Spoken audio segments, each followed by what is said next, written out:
So rugby, I'm always so impressed with the really big guys like your Mackos, your Marlers, your Ellis Genge, your Carl Sinklers, who have this unbelievable repeatable engine for 60 minutes in a game. But not only that, week to week to week, they can play against Saracens one week and against the All Blacks the next, and then go out and play Toulouse 2 weeks later and really play 60 minutes of all those games of getting real contacts. Now are, I'm in the game a long time, and I'm shaking my head and going, oh my Lord, at some of the contacts. They're just, each year it steps up.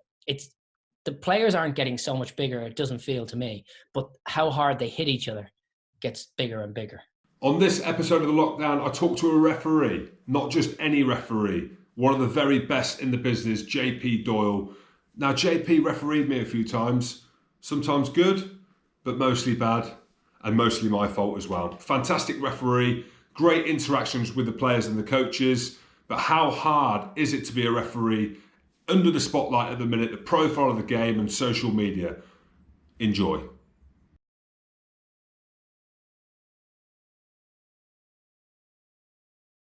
JP, so we're in lockdown. We were just chatting about it then, whether or not it airs or not.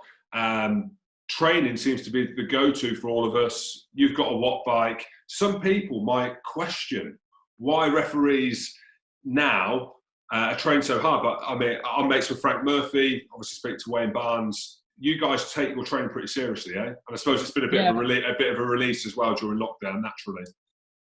Frank especially is a good athlete. You know, I think Frank could play tennis or squash or ping pong. He'd still be a pretty good athlete. He's that kind of guy. And he's very cool. He always wears cool shoes for Frank. He's an art teacher, so he's another one from the teaching background. I think there's an amalgamation. The game is now so quick. When I started in the Premiership in 2009, I guess I'd cover about 4.5K in a game.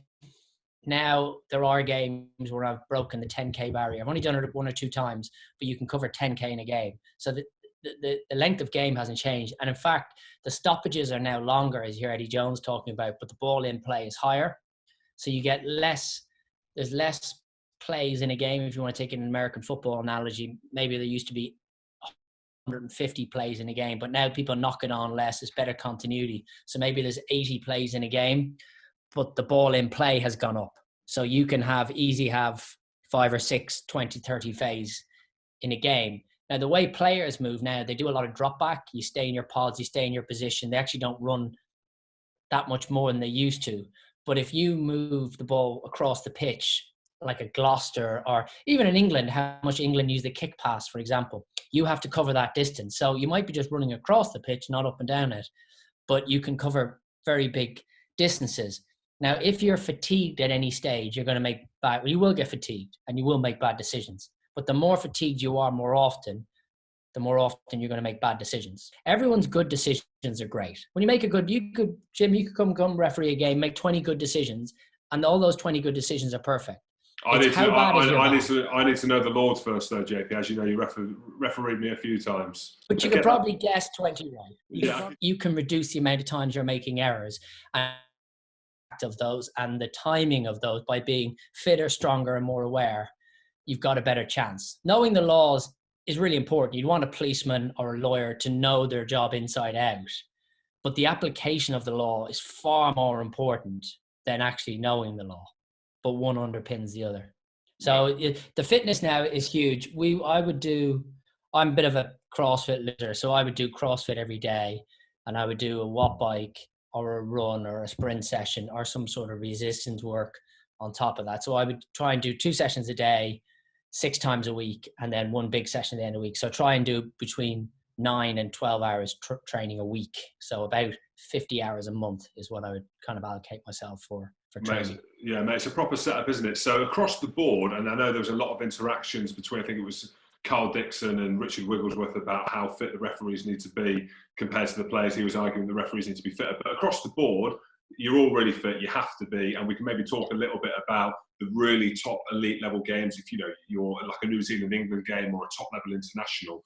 But in terms of the refereeing spectrum, who are the fittest guys? Who are the very fittest? I mean, it must be quite competitive, eh? When you get out there and you're running. Yeah, it is. Christoph Italy is probably... there's kind of a group at the top, and we've all got our different strengths. depending on what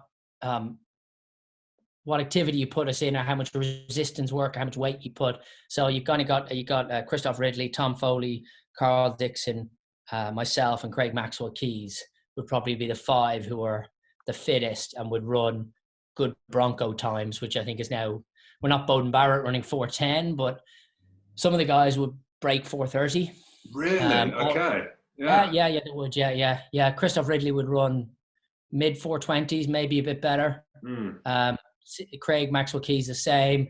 So rugby, I'm always so impressed with the really big guys like your Mackos, your Marlers, your Ellis Genge, your Kyle Sinklers, who have this unbelievable repeatable engine for 60 minutes in a game. But not only that, week to week to week, they can play against Saracens one week and against the All Blacks the next, and then go out and play Toulouse 2 weeks later and really play 60 minutes of all those games of getting real contacts. Now I'm in the game a long time, and I'm shaking my head and going, oh my Lord, as some of the contacts, they're just, each year it steps up. It's, the players aren't getting so much bigger, it doesn't feel to me, but how hard they hit each other gets bigger and bigger.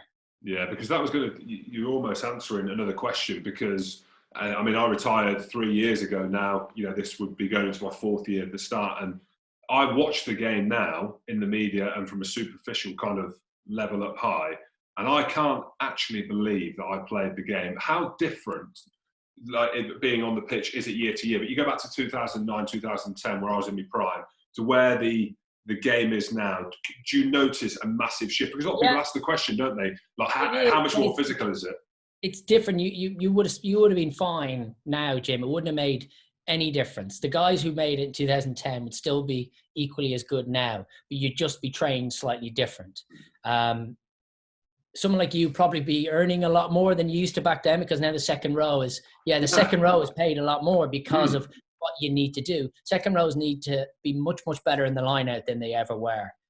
Paul O'Connell's and these guys drove that on to a huge level. They need to be able to work in those pods, be distributors, be carriers, be ruckers, be cleaners, the presentation of ball, what the second row is asked to do now. And I suppose, Maro is the standout guy.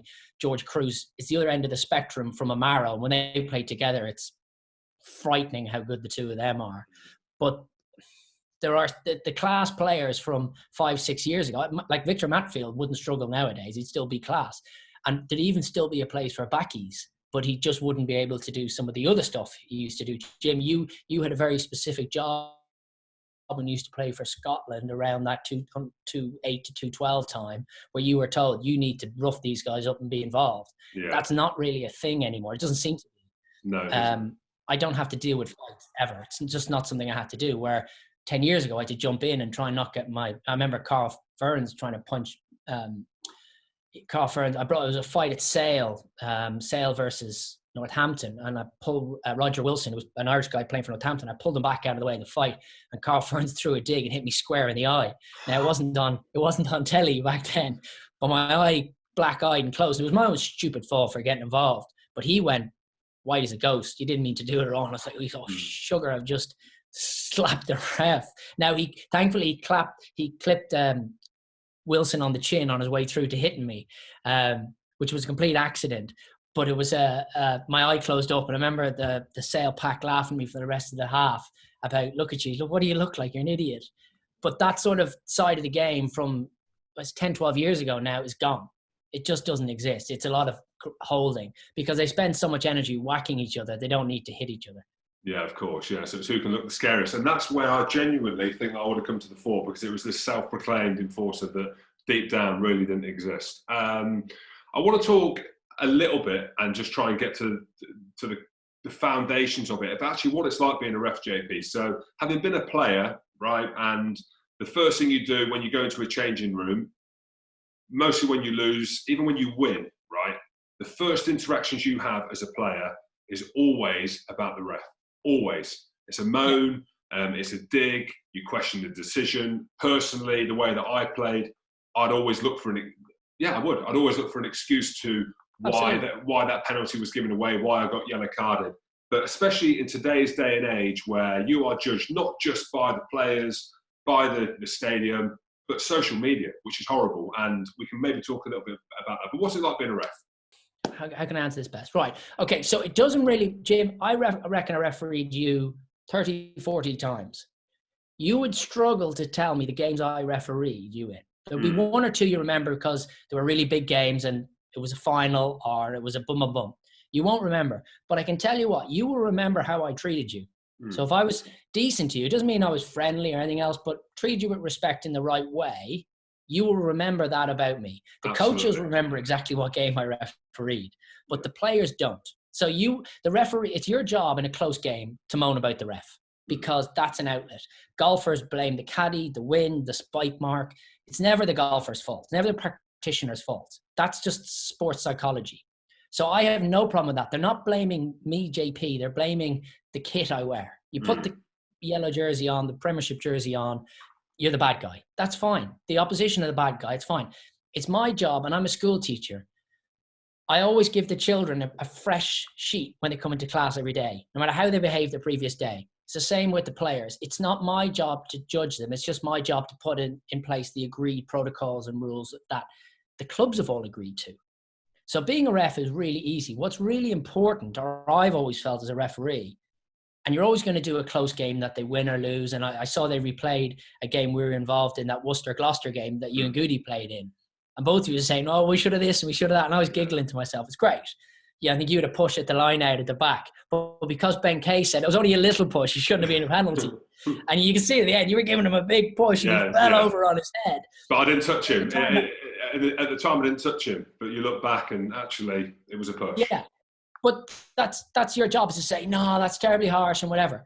But what you remember is, did I call you out? Did I say, number 4, that's you? What are you doing? It's how you treated people. You remember the best. That's what I feel as a referee.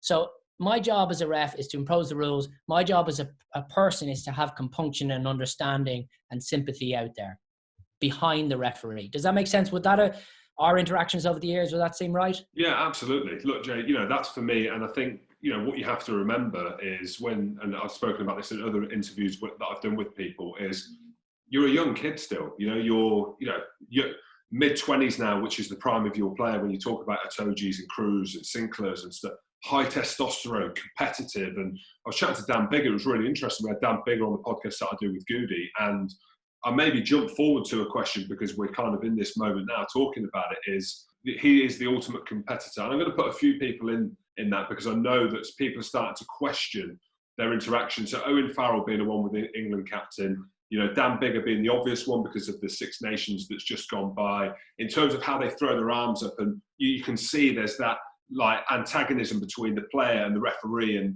they're now slowly congregating before you. But even when I played, but when Martin Johnson and Lawrence Delaney were playing, they'd rip the life out of each other, and it was a lot more violent.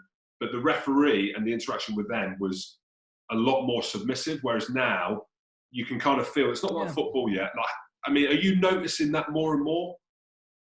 No, I know that's the party line. You say, yeah, I actually think the guys are brilliant.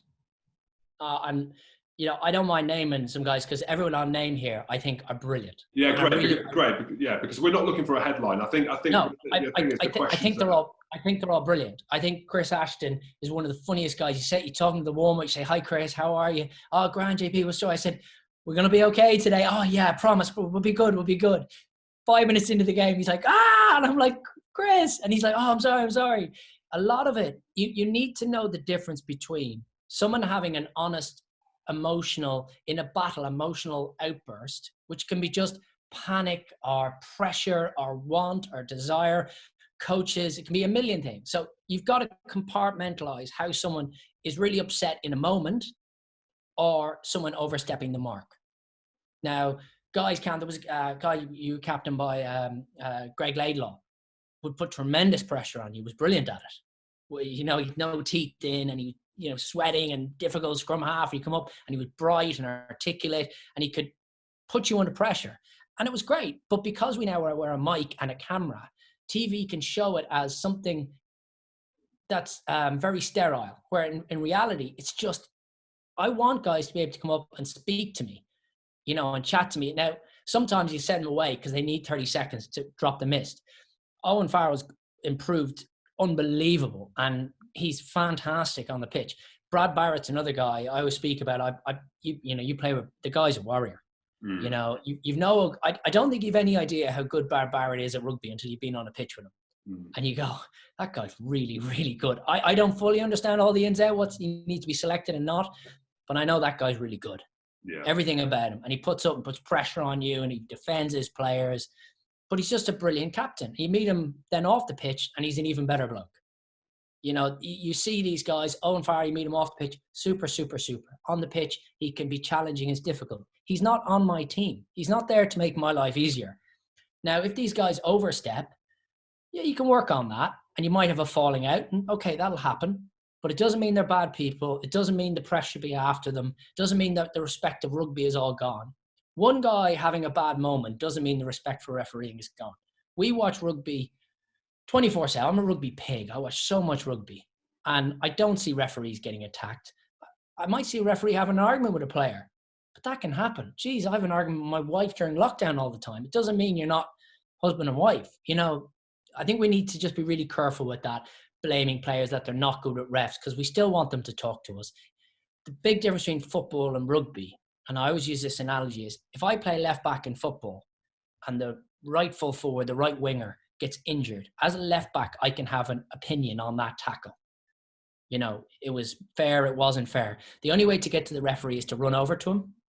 So you see a lot of people in football running to the ref because that's the only way to do it. Absolutely. If you're upset with a decision at the line out, I'm 5'1", whatever I am, and you're 6'5", you're going to come stand at me because you're already there. You're genuinely not thinking about, I'm towering over this guy or I'm sweating and dribbling on him. You're just thinking, tell me, I didn't really think I pushed him.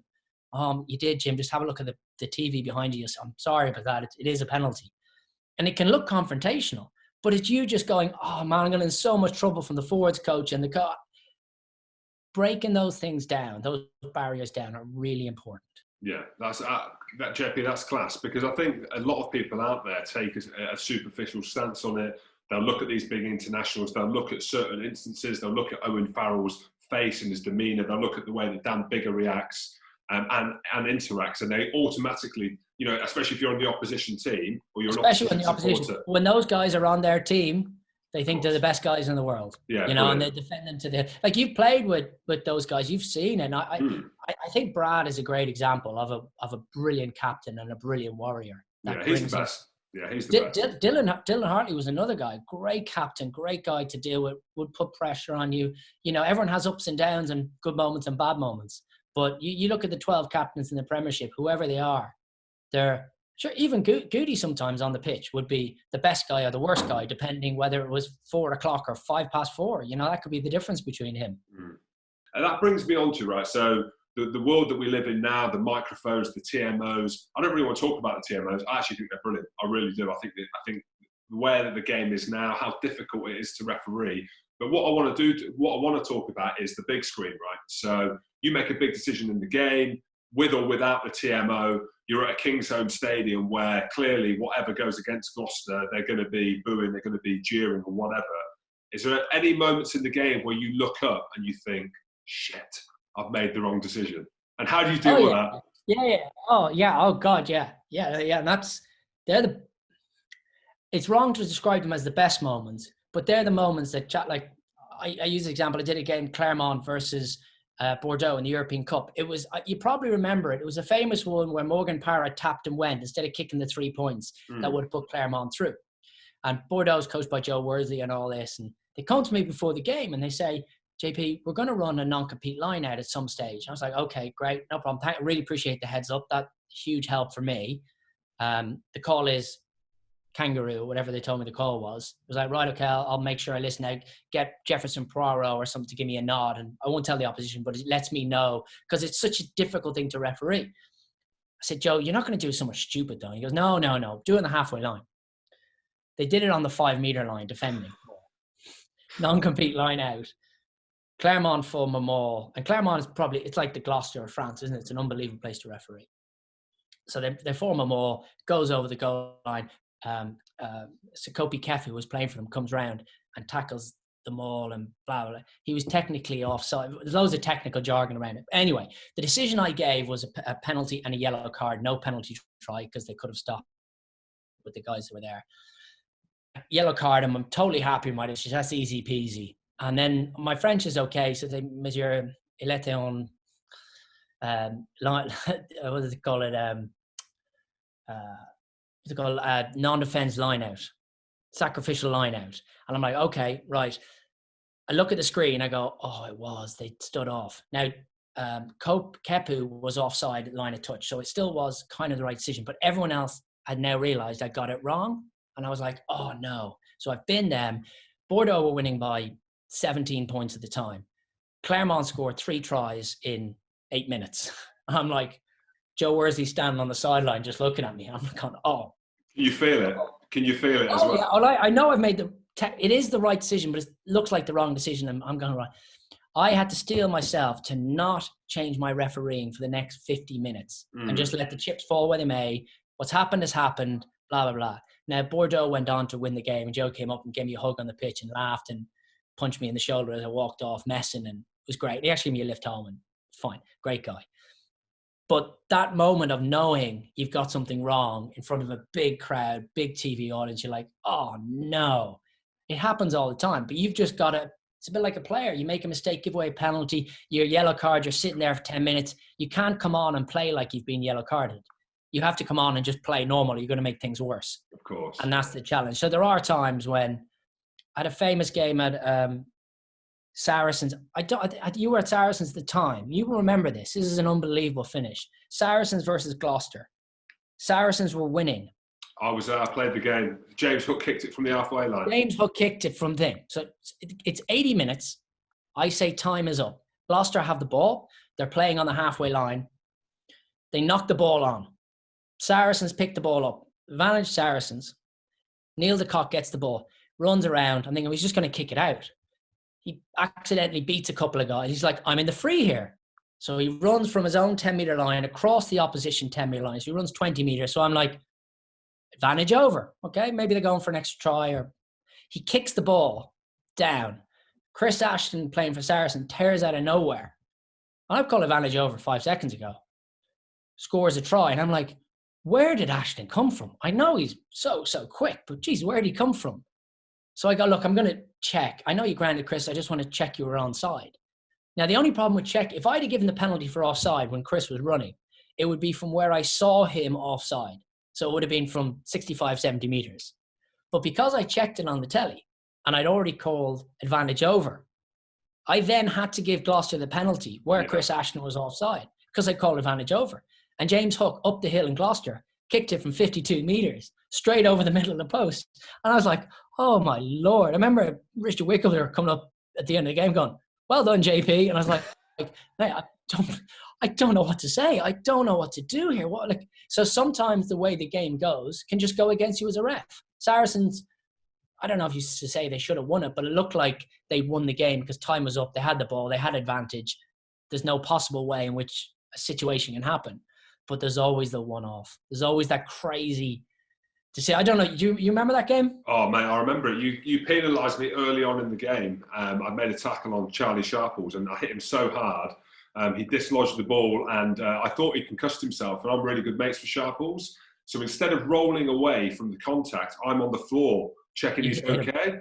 I'm checking on the floor. And you've given a penalty to me for not rolling away in front of the sticks. And Mark McCall at half-time has gone ballistic because of my history and the way that the way that I played the game. The whole thing was at Saracens. I tried to change the way that I played, and you probably saw this in terms of being a liability, in terms of the way that I went about it. First penalty in front of sticks, and he was raging at half time. I couldn't justify. I was trying to say to him, "Look, Sharp, well, same thing. I'm trying to find my corner." So cheers for that. Hey, it was not as bad as Wayne Barnes. Have you heard about this story or not against Argentina? Oh, is that? Yeah, the fight. No, that was South Africa. You were in the. Oh yeah. Yeah, I shouldn't have been simming for that anyway. This is your interview, but I'm going to get my point over because this kind of sums it up really of my career and how my Scotland career ended. So Vern Cotter came in with Scotland, fantastic coach. but didn't like me, right? So he didn't. I think he wanted a Jamie Cudmore on and off the pitch, and he got a cuddly Jamie Cudmore on the pitch, and he got someone that didn't take himself too seriously off the pitch. So it was a disaster. The big thing that he disliked about me was discipline, right? So he didn't like the fact that my discipline, some of my penalties were stupid, warranted as well. So I became a bench player for him and more of a squad player as opposed to a starter that I had been for 9 years. We're playing Argentina in the autumn tests. We're winning comfortably. Argentina are slowly coming back into the game. Line out maul, I come on. Wayne Barnes is refereeing. And Wayne says, like, you can see there's a hyper stress on the pitch and we've given away 2 or 3 penalties. Wayne didn't say anything to me. So line out maul goes down and I'm start doing this counter-rucking thing that I used to do all the time that I know used to drive the referees mad. And I thought it was fair. Even looking back on it, I still think it's fair. It might not be. I've counter-rucked, but Wayne Barnes is saying, like, leave it, leave it, leave it. And I've just gone one too many. Next thing, I've been on the pitch for about 1 minute and 10 seconds. Yeah. Barnesy pulls out a yellow card at Murrayfield. I'm not playing because my discipline's poor. And he sin bins me, and effectively that was my career. Over for Scotland off the back of that. Well, I refereed your last test. In Italy? Yeah. In Turin. Yeah. And they made a mistake at the after. I think I've told you this before. They made a mistake at the after party, and they didn't. You bring your wife and stuff. They know her to sit for the meal, so you put her on the table with you. You took her over onto your table and took care of her for the aftermatch. Yeah. And that was it. Very nice. We had a great time. So. Oh, brilliant! Yeah. It was a hot night in Turin, wasn't it? Yeah, that was the last game. I wasn't meant to play that day. Grant Gilchrist was meant to play, and he had a stomach bug, so I ended up playing. Hey, I won. We won. I won. Last game, played for Scotland. We beat Italy. So fantastic. But look, my relationships now with referees is, look, hindsight's a great thing. Would have done different things, and I understand now, looking at it and speaking to guys like you and Barnesy, that it is a difficult job. But I love the way that you talk about it. But I always want that caveated. It's no more difficult. It's easy compared to being a second row. It's easy compared to being a number 7 or a number 9 or a 12. It's refereeing is a wonderful, wonderful job. It really is. I can't suggest for enough people to go into it. Former players, you got Nick Berry, who you would have played against at Wasps, and you've got Jacko, you were at Saracens with, and you've got Frank Murphy and Carl Dixon. Okay, look, it seems to be a scrum half out half sort of predominant, but you got Nick Wood, who you were at Gloucester for years with, doing really well. You got Richard Horton, which would you have played with him or just against him? No, but I've spoken to him a lot about it, so maybe he's been so I coach him and stuff, and no one who comes into refereeing dislikes it. And the greatest part of ever refereeing was the lower levels. That's just brilliant. It's just the best fun you can have on a Saturday, going down to Richmond and doing a game and having a few points and being involved. That's magic, And I'm 40 now, and I'm reasonably fit because of refereeing, and I can go off golfing this afternoon because of refereeing, and I can see my kids grow up as much as maybe don't want to spend as much time with them as I do. But refereeing is fantastic. It's a far easier thing to do than playing gym, I have to say. One of the big things that came out of the World Cup was the Yakama Piper incident. And I actually felt really sorry for him, because one of the things I love, right? I love speaking to people and characters. And, I've not heard you speak much on this, but it's been brilliant. But listening to Barnes, he's obviously doing a bit more. Nigel Owens is very active. But Yakama Piper's interaction, he asked for a photo with some of the fans. And we know the incident with Valmahina that ultimately cost him his red card. And Yakama Piper's been caught with his arm up, taking a picture. It's gone viral on social media and it's caused a shitstorm.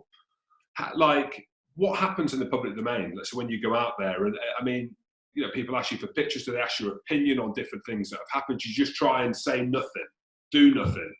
Yeah, it's so interesting, right? So I live in Sunbury, Twickenham area. So if you're doing big games, you can be recognised every 50 yards. If I go 20 yards to the left to Hounslow or Isleworth, not a single person there has ever heard of me, knows who I am, gives a rat's caboodle about what I do. Most of England, you can go around, no one's ever going to. But in these tiny, tiny pockets, if you stay around the rugby bubble, you'll be recognised. But it's only a tiny, tiny percentage of people. It's nobody really, except in Ireland. You go home to Ireland, everyone knows rugby. That's one place I find. Maybe it's a bit like that in Wales as well. I haven't really experienced that. But I go home to Ireland, if I've refereed Leinster, I refereed Ireland. So you referee Ireland, everyone's got an opinion. you want to be more careful there. You go down to Munster, Limerick and Cork and these places. They know exactly who you are, where you're from, who your dad was, what's going on, upside down. They've got the story on you. So that's a bit more bubble-like. But genuinely, it's like you did games over in the US. You can do. I've refereed games. I tell you a funny story. This is how little known we are. I did a game at Worcester one night, and I was coming out afterwards. I was coming out with Neil Best, the back rower, Neil Best. Oh, I know Neil Best. Great guy. So I'm chatting to him afterwards in the car park, and a supporter comes up to Bestie and he's chatting away, blah, blah. And I just was in a polo and a pair of jeans or whatever after the game. And I get in my car about to drive home. And he goes, what did you think of the game? I said, oh, it's a tough game and, blah, blah, blah. No answer. He goes, that JP Doyle, sir. I'm allowed to swear on this, right? Of course you can. He goes, that JP Doyle's a wanker. And I said, I know. He is. I can tell you, I've met him. He's a wanker. And he goes, if I meet him, I will slap him. And I'm like, I don't blame you. He's a very slappable face. And he goes, he has, hasn't he? And you have this big conversation. And Bestie's just pissing himself laughing in the background, Oh, that's hilarious. All they do is they recognize the jersey and the decision. And it brings us back to that first conversation. They recognize the jersey and who you are and what you did. They don't know you as the person, which is fine, which is great. I'm not there to win or I never get to win or lose, which is the hardest part of my job. I love competing, going out playing golf and competing.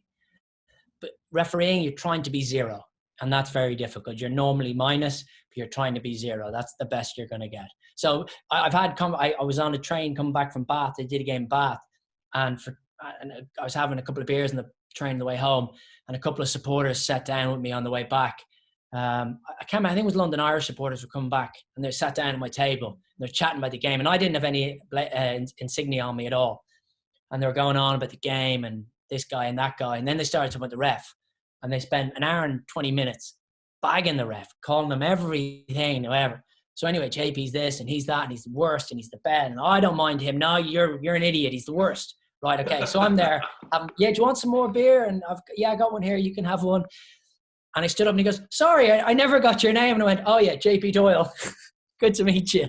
Oh my, that is brilliant. I need to ask this one last question because it came to me there. And it feels so long ago since rugby was played. How difficult has it been for a referee and everyone involved in these decisions with these new laws that have come in, with the new permutations of the high tackle, mate? Because and again, whether or not you've seen it on social media or you've seen these interactions going on that, one person thinks something and one commentator thinks another, a high-profile ex-player, everyone is passing opinion on whether the high tackle was a red card, whether or not it was a yellow card.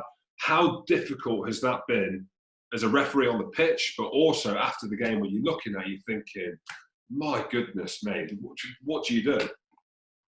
Yeah, well, I've had incidents of that. I had the very last game I refereed before I broke up with John Jesse van Rensburg, ran into Gareth Steenson.